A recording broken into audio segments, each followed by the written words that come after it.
Orang ini selama 8 tahun memasak mie instan, tetapi dia tidak pernah memakannya. Dia hanya terlihat membersihkan minyak dengan handuk, lalu memotret dengan ponsel dan mengunggahnya ke media sosial.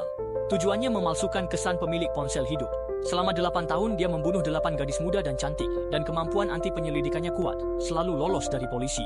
Malam itu, gadis sangat lelah dan tertidur di bus. Ketika dia sampai di halte, ponselnya jatuh ke tanah dan pria itu menemukannya. Melihat wajah manis gadis itu di layar, tiba-tiba menarik minatnya. Dia ingin membuka ponsel untuk mengintip privasi gadis itu, tetapi mencoba, dia tidak bisa memecahkan kata sandinya. Kemudian dia beride langsung memecahkan layar tersebut.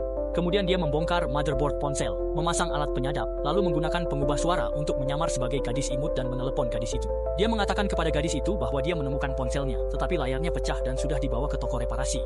Kemudian gadis itu mengikuti alamat yang diberikan dan tiba di sebuah gedung apartemen tua. Lorongnya sangat gelap, hampir tidak ada tiang. Ketika membuka pintu, Xiaomei langsung melihat ponsel yang terletak di atas meja. Xiaomei mengambilnya dan melihat bahwa layar ponsel itu memang pecah. Pria itu menyamar sebagai teknisi perbaikan dan meminta Xiaomei mengisi formulir. Tanpa curiga, Xiaomei mengisi informasi identitasnya. Lalu pria itu mengganti layar baru dan berhasil membuka kunci ponsel menggunakan kata sandi yang dia berikan. Kemudian pria itu menanamkan program Trojan ke dalam ponselnya. Dengan cara ini, pria itu menyingkronkan semua informasi ponsel Xiaomei ke ponselnya sendiri. Sementara Xiaomei yang tidak menyadari apa-apa tertidur di toko. Melihat ponselnya sudah diperbaiki dan tampak seperti baru, Xiaomei segera mengucapkan terima kasih. Pria yang telah mencapai tujuannya itu duduk dan mulai memantau ponsel Xiaomei. Tiba-tiba, ponsel yang disinkronkan itu menyala dan membuka aplikasi chat. Dan di sisi lain dari operasi ponsel itu, Xiaomei sedang mengetik. Bahkan kamera ponsel juga dikendalikan oleh pria itu. Hari-hari berikutnya, pria itu mulai memahami segala hal tentang kehidupan Xiaomei, termasuk minat, hobi, dan kebiasaan hidupnya dengan sangat jelas. Saat Xiaomei sedang bekerja, pria itu diam-diam menyelinap ke rumahnya, dan semua informasi yang dia kendalikan dicatat satu persatu di buku catatannya.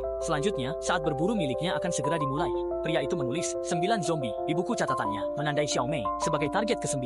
Kemudian, pria itu pergi ke tempat Xiaomei bekerja, memesan teh susu favorit Xiaomei, dan bermain game favoritnya di depannya. Dengan cara ini, pria itu berhasil menarik perhatian Xiaomei. Segera, keduanya mulai berbincang karena memiliki minat yang sama. Melihat pria di depannya yang sangat cocok dengannya, Xiaomei mengira cinta telah mengetuk pintunya, dan dia langsung merasa sangat bahagia. Namun, ayah melihat pria itu mencurigakan. Tindakannya disengaja, terlalu banyak kebetulan, dan dia memperingatkan Xiaomei untuk menjauh darinya. Namun, Xiaomei sudah terpesona oleh cinta mendadak ini, tidak hanya mengabaikan nasihat ayahnya, tetapi juga bertengkar dengannya. Tanpa disadari, percakapan mereka telah dipantau oleh pria itu. Pada malam hari, saat Xiaomei tertidur, pria itu mulai mengendalikan ponselnya. Dia mengirim pesan kepada ayahnya, meminta maaf atas perilaku ceroboh sebelumnya. Kemudian, dia mengirimkan tautan kepada ayahnya, meminta bantuan. Ayahnya membuka tautan tersebut, itu adalah program Trojan yang dikirim oleh pria itu. Tak lama kemudian, ponsel ayahnya mulai dipantau. Lalu ayahnya menerima pesan tentang paket kiriman. Benar saja, ketika sampai di pintu, memang ada paket kiriman. Ayahnya mengira ini adalah kejutan dari putrinya. Namun, saat ayahnya membuka kotak tersebut, pria itu muncul dari belakang.